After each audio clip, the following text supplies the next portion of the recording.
నమస్తే welcome to V3 news లక్ష్యం సమజహితం నేను పర్వీన్ ముందుగా ముఖ్యాంశాలు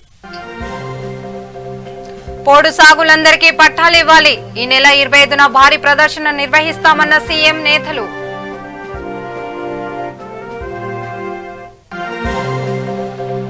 ఖమ్మం జిల్లా పెనుబల్లి మండల ప్రాథమిక ఆరోగ్య కేంద్రంలో కరోనా వ్యాక్సినేషన్ వైద్య సిబ్బంది ఆశా కార్యకర్తలు పారిశుద్ధ్య కార్మికులను టీకా పంపిణీ హాలియాలో సమాచారం హక్కు వికాస సమితి నియోజకవర్గ మండల కమిటీల ఎన్నిక హాజరైన జిల్లా అధ్యక్షుడు బైర్ సైదుల్ గౌడ్ సిద్దిపేట జిల్లా గజ్వెల్లో గడప గడపకి గడ సమస్యలు తెలుసుకొని పరిష్కరిస్తామని హామీ ఇచ్చిన ప్రత్యేక ఆఫీసర్ ముత్యం రెడ్డి సిద్దిపేట ముస్తాబాద్ రహదారి సమీపంలో పెట్రోల్ బంక్ నిర్మాణం త్వరలో కేటీఆర్ తో ప్రారంభం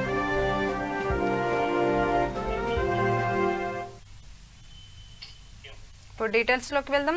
భద్రాద్రి కొత్తగూడెం జిల్లా కొత్తగూడెంలో గల సిపిఎం కార్యాలయంలో పార్టీ సమావేశం ఏర్పాటు చేశారు. ఈ సమావేశంలో సిపిఎం రాష్ట్ర కార్యదర్శి వర్గ సభ్యులు పోతినేని సుదర్శన్ మాట్లాడుతూ జిల్లాలో ఉన్న పోడు సాగులందరికీ పట్టాలు ఇవ్వాలని, స్థలాలు ఉన్న అర్హులైన పేదలకు ఇల్లు కట్టించి ఇవ్వాలని కోరారు. స్థలం లేని పేదలకు డబుల్ బెడ్రూమ్ ఇళ్లను నిర్మించి ఇవ్వాలన్నారు. పోడు సాగుల ధరలపై అటవీ శాఖ అధికారులు వేధింపులు ఆపాలని, వారిపై పట్టిన కేసులను ఉపసంహరించుకోవాలని డిమాండ్ చేశారు. ప్రభుత్వం తక్షణమే స్పందించాలని, ఈ నెల 25న జిల్లాలోని పోడు సాగు ధరలతో కలెక్టరేట్ వరకు భారీ ప్రదర్శన నిర్వహించి అనంతరం బహిరంగ సభను ఏర్పాటు చేస్తామని ఆయన తెలిపారు. ఈ సమావేశంలో సిపిఎం రాష్ట్ర కమిటీ సభ్యులు కాసాని ఐలయ్య తదితరులు పాల్గొన్నారు. ఉన్నటువంటి వాటిని కూడా వెంటనే వాటికి పట్టాలు ఇవ్వాల్సినటువంటి అవసరం ఉంది. మూడోది, ఇప్పుడు ఉత్తరప్రదేశ్ నుంచి మొక్కలు తెచ్చి కంచెగొట్టే అంటే చుట్టూ కందకాలు తీసి రైతుల్ని వేధించేటటువంటి దుర్మార్గమైన పనికి పాల్పడుతున్నటువంటి కేసీఆర్ తన చర్యలను మానుకోవాలి. కేసీఆర్ ప్రభుత్వం దీన్ని మానుకోకపోతే ఇక్కడ సోకాల్డ్ మేము ట్రైబ్స్ నుంచి ప్రాతినిధ్యం వహిస్తున్నామని చెప్పుకుంటున్నటువంటి శాసనసభ్యులు ఎవరైతే ఉన్నారో వీళ్ళు ప్రభుత్వంతో చెప్పి సమస్య లేకుండా చేయాలి, లేకపోతే వీళ్ళు ప్రభుత్వానికి రాజీనామా అయినా వీళ్ళు శాసనసభ్యులుగా రాజీనామా చేసైనా సరే బయటికి రావాలి తప్ప దోపులాడి దొంగాట వ్యవహారం చేసేటటువంటిది ఇక ప్రజలు అంగీకరించడం అనే విషయం గుర్తుపెట్టుకోవాలి. మూడవది, డబుల్ బెడ్రూమ్ ఇల్లు పూర్తయిన వాటిని వెంటనే అంటే మంజూరైన వాటిని వెంటనే పూర్తి చేయాలి. సొంత స్థలాల్లో డబుల్ బెడ్రూమ్ ఇల్లు కట్టుకోవడానికి అవకాశం కల్పించాలి, నిధులు కేటాయించాలి. కొత్తగా ఇళ్ల స్థలాలు లేకుండా అనేక మంది పట్టణంలో పేద ప్రజలు ఇబ్బంది పడుతూ ఉన్నారు, వాళ్ళకి ఇళ్ల స్థలాలు పూర్తిగా ఇవ్వాలి. అట్లాగే భద్రాచలం అభివృద్ధి కోసం కేటాయిస్తానన్నటువంటి నిధులు వెంటనే కేటాయించాలి. అదేవిధంగా మరొక ముఖ్యమైనటువంటి అంశం ఏమిటి అంటే ఇవాళ ఢిల్లీలో రైతులు పెద్ద ఎత్తున ఆందోళన చేస్తూ ఉన్నారు. గత 56 రోజుల కాలంగా కేసీఆర్ మూడు పూలతో పాటు ప్రభుత్వం ఇచ్చినటువంటి హామీలు 4 సంవత్సరాలు గడిచిన అమలు రెండవ పర్యాయం చేసినటువంటి హామీలు ఇందులో ప్రధానంగా దళితులకు 3 ఎకరాల భూమి, డబుల్ బెడ్రూమ్ ఇల్లు, డబుల్ బెడ్రూమ్ ఇల్లు ఎక్కడన్నా ప్రభుత్వ భూములు కనబడితే ఆ ప్రభుత్వ భూముల ప్రభుత్వ భూములు లేని చోట ఆ ఇళ్ల నిర్మాణం డెవలప్మెంట్ పట్టించుకున్నది. అనేక ప్రాంతాల్లో ప్రభుత్వ భూములు అడవిలో ఉంటే అడవిలో, గుట్టల్లో ఉంటే గుట్టలో ప్రజలకు అక్కడ పోయి జీవనాధారం లేనటువంటి పరిస్థితిలో ప్రభుత్వం ఇచ్చిన ఇళ్లలో పోకుండా ఉన్నటువంటి కొన్ని అక్కడక్కడ నాటవాల్చే కట్టిన 10 ఇళ్ళు 20 ఇళ్ళు అవి అడవులో కడితే ఆ నీళ్ళు లేవు, కరెంటు లేదు, రోడ్లు లేవు. నిర్మాణం చెందినటువంటి ప్రాంతంలో అక్కడ పని కూడా లేదు. అలాగే నిర్భయంగా కొన్ని కోట్ల రూపాయలు కాంట్రాక్ట్ల పాలైన ప్రజలకు లభించారు లేదు.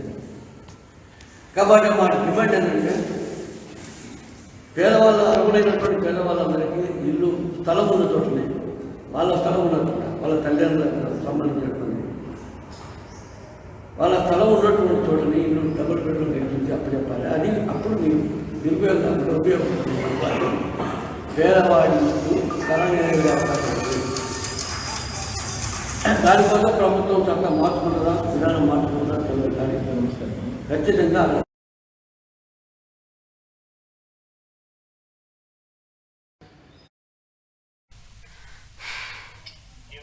ఖమ్మం జిల్లా సత్తుపల్లి నియోజకవర్గ బెనుపల్లి మండల ప్రాథమిక ఆరోగ్య కేంద్రంలో గల వైద్య సిబ్బంది, ఆశా కార్యకర్తలు, పారిశుద్ధ్య కార్మికులను ఘనంగా కరోనా వ్యాక్సినేషన్ కార్యక్రమం ఘనంగా ప్రారంభించారు. ఈ కార్యక్రమంలో బెనువల్లి మండల స్థాయి అధికారులు, ప్రజాప్రతినిధులు పాల్గొని కరోనా సమయంలో సేవలు అందించిన వైద్యులను, ఆశా కార్యకర్తలను, అంగన్వాడీ టీచర్లను, పారిశుద్ధ్య కార్మికులను అభినందించారు. ఈ సందర్భంగా ఏరియా ఆసుపత్రి ప్రధాన వైద్యులు డాక్టర్ రమేష్ మాట్లాడుతూ కరోనా వ్యాక్సిన్ వల్ల ఎటువంటి ఇబ్బందులు ఉండవని తెలిపారు. ఈ కార్యక్రమంలో పెనుబల్లి మండల ప్రజాప్రతినిధులు, అధికారులు, యుఎస్ సిబ్బంది, ఆరోగ్య కార్యకర్తలు, ఆశా వర్కర్లు, అంగన్వాడీ టీచర్లు, పారిశుద్ధ్య కార్మికులు పాల్గొన్నారు. కోవిడ్ కి వ్యాక్సినేషన్ ప్రోగ్రామ్ ఇవాళ ఇనాగ్రేషన్ చేయడం జరిగింది. So myself doctor Ramesh, PHC Penuballi area superintendent, and doctor Shantarani garu, PHC Lankasagar medical officer గారితో కలిసి మిగిలిన ప్రజాప్రతినిధులు కలిసి ఈ రోజున ఈ కోవిడ్ వ్యాక్సినేషన్ అనేటువంటి సెకండ్ ప్రోగ్రామ్ని ఈ రోజున మనం ఇనాగ్రేట్ చేసుకోవడం జరిగింది. సో ఈ షెడ్యూల్లో మొత్తం ఈ లంకాసాగర్ పిహెచ్సి నందు 309 మందికి ఈ ఫస్ట్ సెషన్ లోపల వ్యాక్సినేషన్ వేయడం జరుగుతుంది. సో దీంట్లో రోజుకి ఒక 100 మెంబర్స్ చొప్పున షెడ్యూల్ చేయడం జరిగింది. సో ఫస్ట్ ఇనీషియల్గా ఈ ప్రోగ్రామ్ లోపల హెల్త్ వర్కర్స్ మాత్రమే, ఫ్రంట్ లైన్ మాత్రమే వ్యాక్సినేషన్ వేయడం జరుగుతుంది. సో అందులో భాగంగా ఇవాళ ఇనాగ్రేషన్ ప్రోగ్రామ్ స్టార్ట్ చేశాము. సో ఈ వ్యాక్సినేషన్ షెడ్యూల్ గురించి చాలా మందికి అపోహలు మాత్రం ఉన్నాయి. సో దయచేసి ఎటువంటి అపోహలు వద్దు, భయపడాల్సిన అవసరం లేదండి. అంటే మెయిన్ రియాక్షన్స్ ఏమైనా వస్తాయని భయంతో ఉన్నారు. సో అటువంటి అపోహలు ఏం లేవు. అవి వచ్చినా కూడా చాలా చిన్నటువంటి రియాక్షన్స్ మాత్రమే. సో ఏఈఎఫ్ఐ దాని గురించి మేము ట్యాకిల్ చేయడానికి, చిన్న రియాక్షన్స్ వస్తే మేము హ్యాండిల్ చేయడానికి రెడీగా ఉన్నామండి. మా దగ్గర అన్ని రకాలైనటువంటి అత్యవసర medicines, oxygen, beds, ambulance, so అన్ని రకాల వసతులతోనే మేము పెట్టుకొని ఈ ప్రోగ్రామ్ స్టార్ట్ చేయడం జరిగింది. అదృష్టంగా ఫీల్ అవ్వాలి, ఎందుకంటే ఫస్ట్ మనమే ఎంచుకుంటున్నాము అని. ఇప్పుడు 16th స్టార్ట్ అయింది, ఎంచుకున్నారు. ఎవరు కూడా ఏమీ ప్రాబ్లం ఉన్నట్టు కానీ ఏమీ సైడ్ ఎఫెక్ట్స్ కానీ చెప్పలేదు. నేను కూడా చాలా మందిని ఫస్ట్ వేసుకున్న వాళ్ళని కనుక్కున్నాను. దీనికి భయపడేది ఏమీ లేదు, అందరం ఎంచుకుందాము. ఈరోజు లిస్ట్లో ఉన్న 100 మెంబర్స్ పేర్లు వచ్చాయి. ఏమన్నా చిన్న చిన్న రియాక్షన్స్ ఉండి, ఇంతకుముందు డ్రగ్ రియాక్షన్స్ ఉండి, ఇంతకుముందు ఇంజెక్షన్స్ పడకపోతే, ఒకటి ప్రెగ్నెంట్ లేడీస్, లాక్టేటింగ్ ఫీడింగ్ ఇచ్చే మదర్స్ తప్ప మిగతా అందరూ వేసుకోవచ్చు. ఏంటంటే ఎటువంటి అపోహలకు పోకుండా సిస్టమేటిక్గా ఎవరికి ఎప్పుడు ఇస్తే అప్పుడే వచ్చి మీ వ్యాక్సిన్ని వేసుకొని మళ్ళీ 28 డేస్ తర్వాత మళ్ళీ ఇంకొక డోసు కూడా వేసుకొని అందరూ కూడా ఈ కరోనా మహమ్మారిని తరిమి కొట్టడానికి ప్రజలందరూ కూడా సహాయ సహకారాలు అందించాలని మనస్ఫూర్తిగా కోరుకుంటూ ఈ కార్యక్రమానికి ఇన్వైట్ చేసిన డాక్టర్ గారికి, ఈ గ్రామ పెద్దలందరికీ కూడా ధన్యవాదాలు తెలియజేస్తున్నాను. Thank you.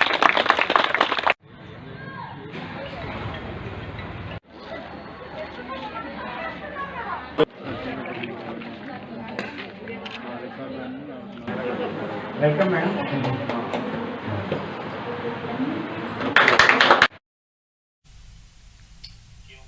నాగార్జున సాగర్ నియోజకవర్గంలోని హాలియాలో గల R&B గెస్ట్ హౌస్ లో సమాచార హక్కు వికాస సమితి నియోజకవర్గ మరియు మండల కమిటీలను ఏకగ్రీవంగా ఎన్నుకున్నారు.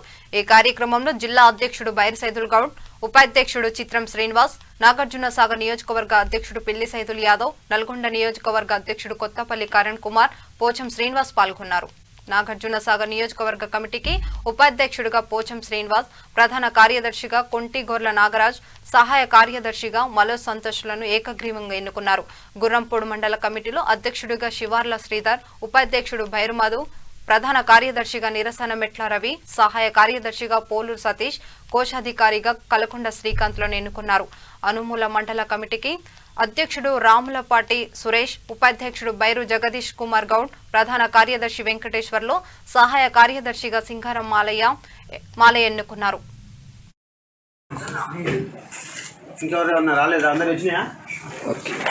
నమస్కారం, నా పేరు బైరు సైదుల్ గౌడ్, సమాచార హక్కు వికాస్ సమితి నల్గొండ ప్రెసిడెంట్గా పనిచేస్తున్నాను. ఈరోజు నాగార్జున సాగర్ నియోజకవర్గ పరిధిలో ఈరోజు నూతన సభ్యత్వాలు, కమిటీల నియామకాలు జరిపడం జరిగింది. రాష్ట్ర ఆదేశాల మేరకు ఎర్రమల కృష్ణారెడ్డి, కాజం సత్యనారాయణ సారు ఆదేశాల మేరకు ఈ సభ్యత్వ నమోదు కార్యక్రమం జరిగింది. ఇదే రోజు నియామక పత్రాలు కూడా ఇవ్వడం జరిగింది. ఇక్కడ మండల స్థాయి నియోగ స్థాయిలో సంబంధించిన అధ్యక్ష నియామకాలు జరిగినాయి. వారి వివరాలు కూడా తెలియపరుస్తున్నాను. ప్రధానంగా ఈరోజు సాగర్ నియోజకవర్గానికి సంబంధించి ఉపాధ్యక్షునిగా పాశం శ్రీనివాస్, ప్రధాన కార్యదర్శిగా కొంటిగల్ల నాగరాజు, సహాయ కార్యదర్శిగా మల్లోజు సంతోష్, గుర్రంపూడి మండలం అధ్యక్షుడిగా శివర్ల శ్రీధర్, ఉప అధ్యక్షుడిగా బైరు మధు, ప్రధాన కార్యదర్శిగా నిరసమెట్ల రవి, సహాయ కార్యదర్శిగా పోలోజు సతీష్, కోశాధికారిగా కాలకొండ శ్రీకాంత్ నియమించడం జరిగింది. అదేవిధంగా అనుగుల మండలానికి వస్తే అధ్యక్షుడిగా రాములపాటి సురేష్, ఉపాధ్యక్షుడిగా బైరు జగదీశ్వర్ కుమార్ గౌడ్, ప్రధాన కార్యదర్శిగా వరికి వెంకటేశ్వర్లు, కోశాధికారిగా కుక్కల సైదయ్య, సహాయ కార్యదర్శిగా సింగారం మారయ్య నియమించడం జరిగింది. అదేవిధంగా పెద్దగూర మండలానికి వచ్చేసి అధ్యక్ష సంబంధించినటువంటి ఈ రోజు జరిగిన సమావేశానికి మనకు వచ్చినటువంటి జిల్లా కమిటీ నుంచి వచ్చిన బైరు సైదుల్ గౌడ్ గారికి మరియు చిత్రం శ్రీనివాస్, మేమందరం కూడా ఎవరైతే మన సమాచార హక్కు వికాస్ సమితి యొక్క ఆశయాలు ఏదైతే ఉందో మన కాచమన్న కానీ నెక్స్ట్ మన ఎర్రమద కృష్ణారెడ్డి సార్ గారు ఎవరైతే ఉన్నారో వాళ్ళ లక్ష్యం ఏదైతే ఉందో దానికి మనము లోగబడి ఇక్కడ మేము వర్క్ చేస్తామని చెప్తున్నాము. అలానే మనకు నియోజక స్థాయిలో ఉన్నటువంటి 6 మండలాలకి ఈరోజు కమిటీలు నిర్వహించడం జరిగింది. ఈ నియోజకవర్గానికి నేను అనగా పిల్లి సైదుల్ యాదవ్, నేను నియోజకవర్గ అధ్యక్షులుగా పనిచేస్తున్నాను. మంచి టీం అయితే మనకు ఇక్కడ దొరికింది. మంచి టీం తోటి మనం సమాచార హక్కు వికాస్ సమితిలోని మంచి ఫలితాలన్నీ సాధించి మన సమాచార వికాస సమితికి మంచి పేరు కూడా తెచ్చిపెడతాము. అలానే ప్రభుత్వ పథకాలు ఏవైతే ఉన్నాయో పథకాలన్నీ కూడా ప్రజలకు చేరేలాగా ఖచ్చితంగా మేము అందరం కూడా మా ఎజెండాగా పెట్టుకొని వర్క్ చేస్తాము. పేదవాళ్ళకి ఆ సంక్షేమ పథకాలు అందే వరకు మేము కృషి చేస్తామనేది. నేను అనుముల మండల సమాచార వికాస్ సమితి ఉపాధ్యక్షులుగా నియమించడం జరిగిందండి. దాని విధంగా మండలంలో ప్రతి గ్రామంలో యువకులని చైతన్యవంతులు చేసి సమాచార చట్టం యొక్క ఉపయోగాలు తెలియజేస్తూ ప్రజల్లో చైతన్యం తీసుకురావాలని కూడా నేను కోరుకుంటున్నాను. సిద్దిపేట జిల్లా గజ్వేల్ నియోజకవర్గం కొండపాక మండలంలోని అంకిరెడ్డిపల్లి గ్రామంలో గజ్వేల్ ఏరియా డెవలప్మెంట్ అథారిటీ ప్రత్యేక ఆఫీసర్ ముత్యం రెడ్డి గడప గడపకి గడ అనే కార్యక్రమంలో భాగంగా ప్రతి వీధిని సందర్శిస్తూ వారి సమస్యలను తెలుసుకున్నారు. గ్రామ సర్పంచ్ మాట్లాడుతూ తమ గ్రామంలోని సమస్యలను గడ అధికారి దృష్టికి తీసుకెళ్తామని అన్నారు. ఈ కార్యక్రమంలో ఎంపీపీ రాఘేల సుగుణ, మండల అధికారులు పాల్గొన్నారు.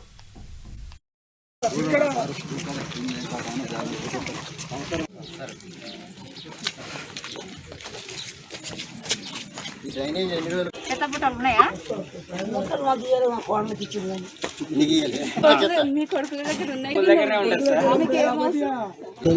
అప్పుడు కూడా ఇచ్చింది కానీ అది ఎవరు వాడుకుంటలేదు. మన గ్రామ పంచాయతీ ఆధీనంలో ఉండే ఆ టైంలో వెంకటరామరెడ్డి సార్ కూడా వచ్చింది.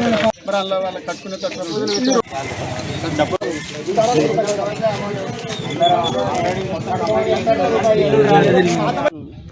మా అంకిరెడ్డిపల్లి గ్రామాన్ని గడ అధికారి, మండల స్థాయి అధికారులందరూ సందర్శించడం జరిగింది. మా గ్రామంలో కొంచెం మిషన్ భగీరథ నీళ్లు సరైన ఎత్తుపల్లాలు ఉండడం వల్ల ఒక దగ్గర ఎక్కువ తక్కువ రావడం వల్ల అదొకటి అధికారుల దృష్టికి తీసుకుపోవడం జరిగింది.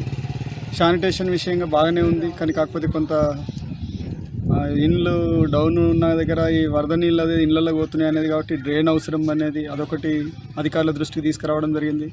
అదేవిధంగా ఎస్సీ కాలనీలో ఫస్ట్ ఎస్సీ కాలనీలో మనకు దర్గా కమంటూ దర్గా అంకిరెడ్డిపల్లి ఎల్లమ్మ టెంపుల్ జనగామ రోడ్డు పోయినటువంటి బైపాస్ కాలనీలో ఎస్సీ వాళ్ళ ఇండ్ల జాగాలు పోయినాయి కాబట్టి వాళ్ళు కూడా అక్కడ మా జాగాలు ఇట్లా పోయినాయి, మాకు ఫలానా డబుల్ బెడ్రూమ్ ఇండ్ల కింద ఉన్నటువంటి జాగా మాకు అప్పుడు గతంలో ఇచ్చిండ్రు. ఆ విషయాన్ని కూడా అధికారుల దృష్టికి తీసుకుపో. రాజన్న సిరిసిల్ల జిల్లా ముస్తాబాద్ మండలం పోతుగల్ గ్రామీణ వ్యవసాయ సంఘం అధ్యక్షుడు సిద్దిపేట ముస్తాబాద్ రహదారి సమీపంలో భారత్ పెట్రోలియం సౌజన్యంతో సహకార సంఘం ఆధ్వర్యంలో ఏర్పాటు చేస్తున్న పెట్రోల్ బంకు నిర్మాణ పనులను పరిశీలించారు.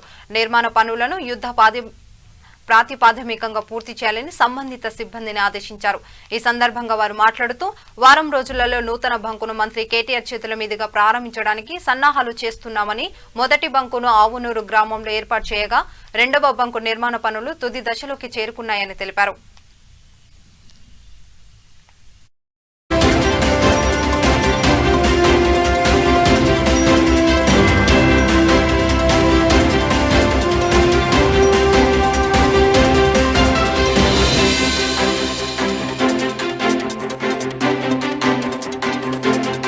పోతుగల్ సహకార సంఘం ఆధ్వర్యంలో ఇస్తాబాద్ సిద్దిపేట రోడ్లో మోయిన్కుంట రెవెన్యూ విలేజ్ పరిధిలో భారత్ పెట్రోలియం వారి నూతన బంకు ప్రారంభోత్సవానికి సిద్ధంగా ఉంది. ఒక వారం రోజుల్లో గౌరవ మంత్రివర్యులు కేటీఆర్ గారి చేతుల మీదుగా మరియు గౌరవ ప్లానింగ్ కమిషన్ ఉపాధ్యక్షులు వినోద్ కుమార్ గారు, మా టెస్కాప్ చైర్మన్ కొండూరు రవీందర్రావు గారి చేతుల మీదుగా ఈ ప్రారంభోత్సవంకు ఏర్పాట్లు చేస్తున్నాం. ఒక మోడల్ బంకుగా దీన్ని తీర్చిదిద్దడానికి అన్ని రకాల ఏర్పాట్లు చేసినాం. ఇక్కడ డీజిల్ మరియు పెట్రోల్ కూడా నాణ్యతతో కూడినటువంటి పెట్రోలు మరియు డీజిల్ లభిస్తుంది. కాబట్టి రైతులందరూ ఈ పోతుగల్ సహకార సంఘ పరిధిలోనేటువంటి ఆవునూరులో మొట్టమొదటి బంక్ ఏర్పాటు చేసినాము 1 సంవత్సరం క్రితం. ఇది రెండవ పెట్రోల్ బంకు. కాబట్టి మంచి నాణ్యమైనటువంటి డీజిల్ పెట్రోల్ ఇక్కడ లభిస్తుంది. కాబట్టి అందరూ రైతులు దీన్ని సద్వినియోగపరచుకోవాలి. కాబట్టి రైతన్నలు మాకు ఎప్పుడు పూర్తి సహాయ సహకారాలు ఏ విధంగా అందిస్తున్నారో ఇక ముందు కూడా మాకు మీ సహకార సంఘ అభివృద్ధికి చేదోడు వాదుడుగా ఉండి మాకు పూర్తి సహాయ సహకారాలు కూడా అందించాలి. ఈ యొక్క డీజిల్ ఏర్పాటు పెట్రోల్ బంక్ ఏర్పాటులో మా పాలకవర్గం కూడా రేయింబావులు కృషి చేసింది. కాబట్టి వారందరికీ మా పాలకవర్గానికి కూడా నేను ప్రత్యేకమైనటువంటి ధన్యవాదాలు తెలుసు. జనగాం జిల్లా దేవరుపల మండల కేంద్రంలో గొర్రెలు మేకల పెంపకందారుల సంఘ క్యాలెండర్ను మండల అధ్యక్షుడు కుమార్ ఆవిష్కరించారు. ఈ కార్యక్రమంలో జక్కల గంగారాజు, దేవరుపల ఉప సర్పంచ్ తోటకూరి దశరథ, తోటకూరి రామచందర్, నీలారప్ వేణు, పులగిల వెంకన్న, ఎల్లబోయినగిరి యాదవ్, ఆంజనేయులు, అశోక్ తదితరులు పాల్గొన్నారు.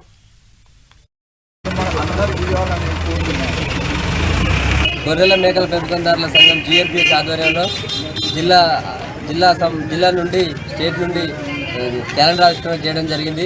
ఇప్పుడు నల్గొండ జిల్లాలో గొర్రెల పంపిణీ చేయడం జరుగుతుంది. కాబట్టి అదేవిధంగా అన్ని జిల్లాల్లో గొర్రెల పంపిణీ జరగాలని సీఎం కేసీఆర్ అందరికీ ఇవ్వాలని కోరుకుంటూ ముగిస్తున్నారు.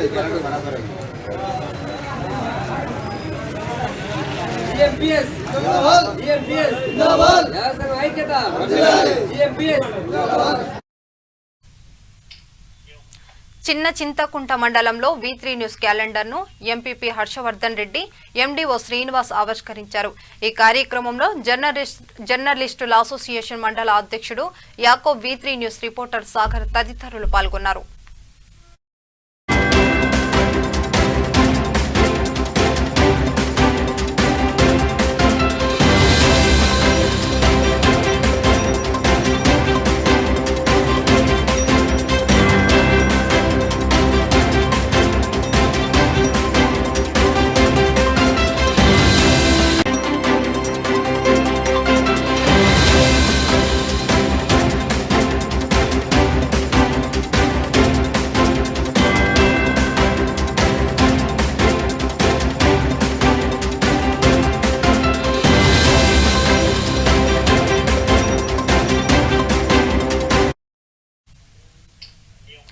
నిజామాబాద్ జిల్లా బాల్కొండ నియోజకవర్గం ముప్పాల్కు మండల కేంద్రంలో ఆటో డ్రైవర్ అరుణ్ కొంతకాలం క్రితం అనారోగ్యంతో మరణించాడు అని అతనికి భార్య శివకాంత, కూతురు వైష్ణవి ఉన్నారు. బీఎస్పీ రాష్ట్ర నాయకులు ముత్యాల్ సునీల్ కుమార్ 8వ తరగతి చదువుతున్న చిన్నారి వైష్ణవిపై చదువుల కొరకు ఆమె పేరు 25,000 రూపాయలు డిపాజిట్ చేశారు. డిపాజిట్ చేసిన బ్యాండ్ను వారి కుటుంబ సభ్యులను సునీల్ సేవ సభ్యులు అందజేశారు.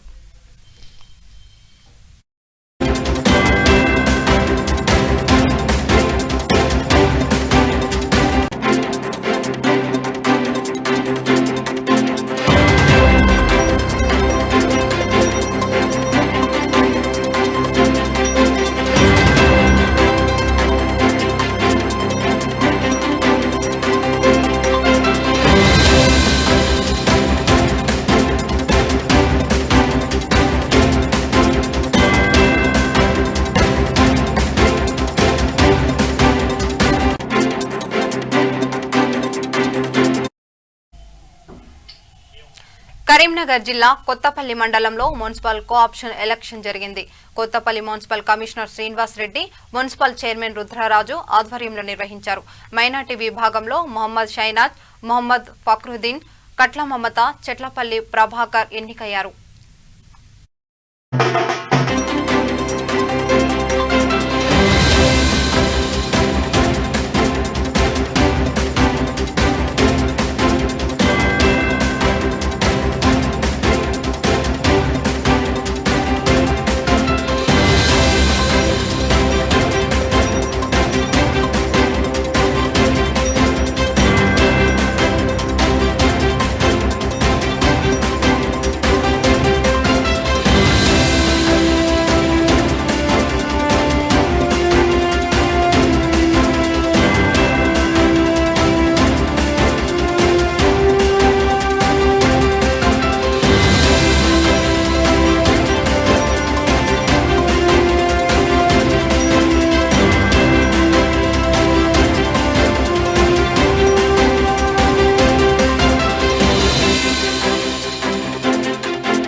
ఈరోజు కొత్తపల్లి మున్సిపల్లో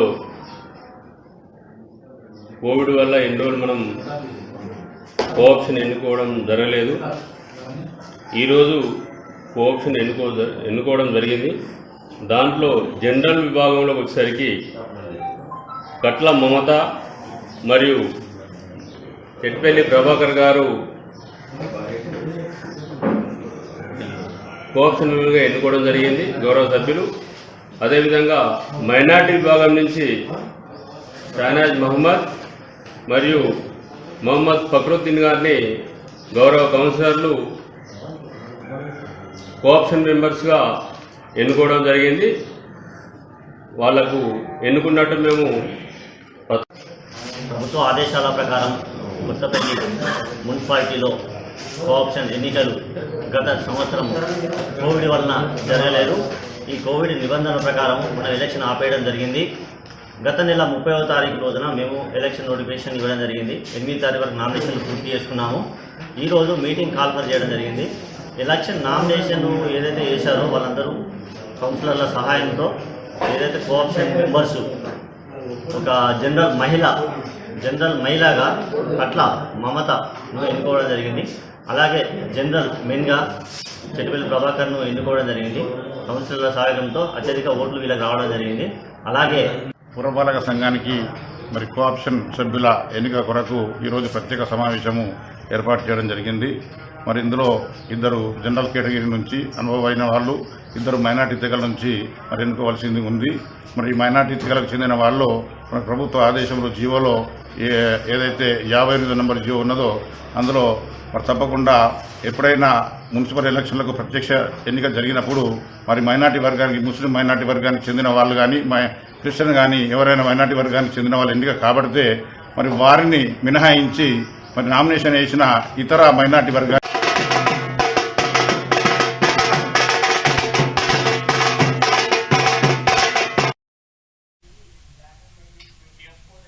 రంగారెడ్డి జిల్లాలో తలకొండపల్లి మండల కేంద్రంలోని దేవకి గార్డెన్లో కళ్యాణ లక్ష్మి చెక్కుల పంపిణీ కార్యక్రమం జరిగింది.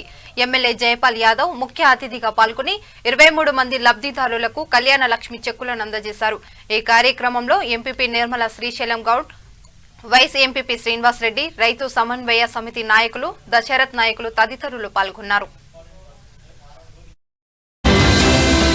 మనకు ఒక 15 రోజుల లోపే మన అకౌంట్లో జమ కావడం 5 లక్షల రూపాయలు అంటే ఆషామాషి కాదు. 5 లక్షల రూపాయలు రైతు బీమా మనకు చనిపోయిన 15 రోజుల లోపే అకౌంట్లో జమ కావడం జరుగుతుంది.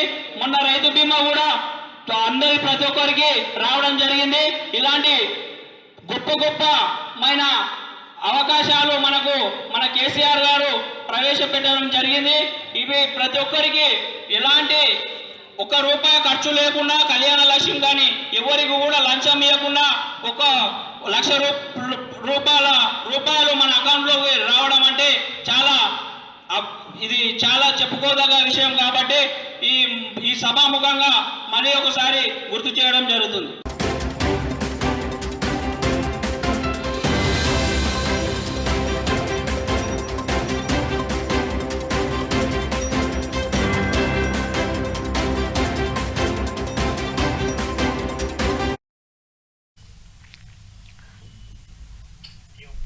వికారాబాద్ జిల్లా పరిగిలో రామాలయం నుండి గంజ్ రోడ్ మీదుగా శ్రీరామ జన్మభూమి తీర్థక్షేత్ర శోభయాత్ర జరిగింది.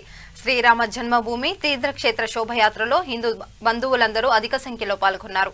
శోభయాత్రలో మహిళలు దాండియా ఆటలు, యువకులు ఆటపాటలతో సంతోషంగా శోభయాత్ర నిర్వహించారు.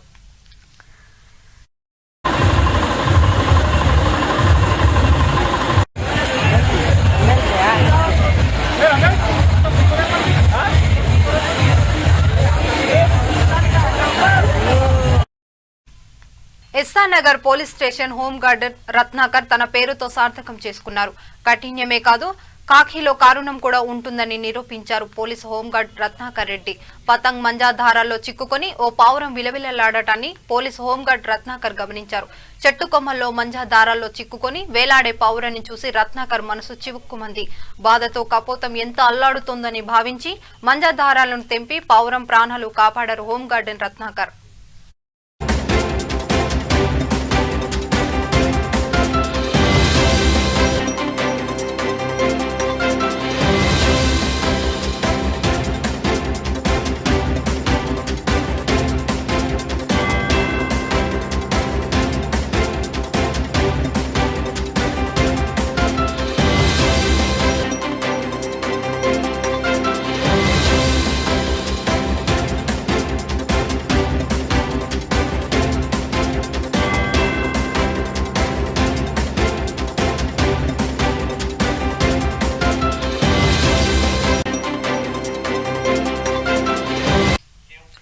రాజేంద్రనగర్ పోలీస్ స్టేషన్ పరిధిలోని బద్వేల్ గ్రామంలో ట్రాన్స్ఫార్మర్ వల్ల ఆవు చనిపోయింది. విషయం తెలుసుకున్న స్థానికులు సంఘటన స్థలానికి చేరుకొని విద్యుత్ అధికారుల నిర్లక్ష్యం వల్లే ఆవు చనిపోయిందని ఆగ్రహం వ్యక్తం చేశారు. విద్యుత్ అధికారులు వెంటనే స్పెన్నింగ్ ఏర్పాటు చేయాలని కోరారు.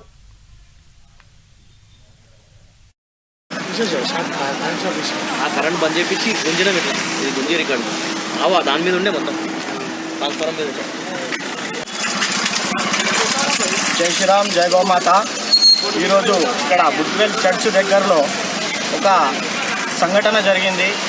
చాలా బాధాకరమైన సంఘటన. మీరు ఇక్కడ చూస్తుండాలి, ఇక్కడ ఒక గోమాత అనేది ట్రాన్స్ఫార్మర్కి తగిలి షాక్తో గురై చనిపోవడం జరిగింది. ఇక్కడ ఒక ఫెన్సింగ్ కూడా అనేది లేని పరిస్థితిలో ఉన్నది. ఫెన్సింగ్ అనేది ఇక్కడ డిపార్ట్మెంట్ వాళ్ళు అనేది ఖచ్చితంగా ఫెన్సింగ్ ఉండాల్సింది. ఇక్కడ జంక్షన్ ఉన్నది, పక్కన చూడొచ్చు మీరు, రెసిడెన్షియల్ ఉంది, మొత్తం గోడ కలిగి ఏ రకంగా అనేది డిపార్ట్మెంట్ వాళ్ళు అనేది ఈ రకంగా చేస్తున్నారు. మొత్తం ఆల్ ఓవర్ ఇండియా అనేది మనకు ఇప్పుడు గౌరక్ష అనుకుంటా అనేది గౌలను కాపాడుకుంటా మేము ప్రాణాలు త్యాగం చేస్తున్నాము. ఒక ప్రాణం అనేది డిపార్ట్మెంట్ నిర్లక్ష్యం వల్ల అనేది ఒక ప్రాణం, గౌమాత ప్రాణం పోవడం జరిగింది. దీని మీద అనేది కఠినంగా చర్యలు తీసుకుంటాం. ఇది పెద్ద ఎత్తున తీసుకెళ్ళి అనేది దీని మీద అనేది పెద్ద ఎత్తున చర్యలు చేస్తాం. ఇది ఖచ్చితంగా గోమాత ఏదైతే డిపార్ట్మెంట్ వాళ్ళ నిర్లక్ష్యం వల్ల అనేది చనిపోయిందో వాళ్ళు దీనికి బాధ్యత అనేది ఖచ్చితంగా వహించాల్సి. ఇప్పుడు బులెటిన్లోని మరోసారి హెడ్లైన్ చూద్దాం. పోడు సాగులందరికీ పట్టాలు ఇవ్వాలి. ఈ నెల 25న భారీ ప్రదర్శన నిర్వహిస్తామన్న సిపిఎం నేతలు.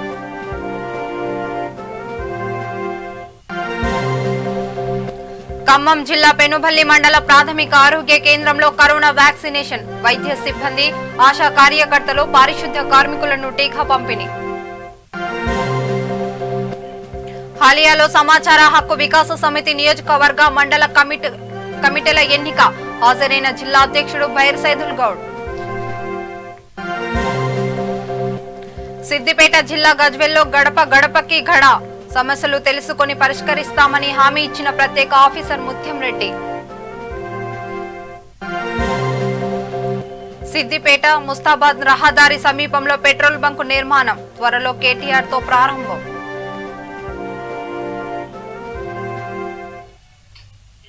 ఇంతటితో వార్తలు సమాప్తం. చూస్తూనే ఉండండి V3 న్యూస్. నమస్కారం.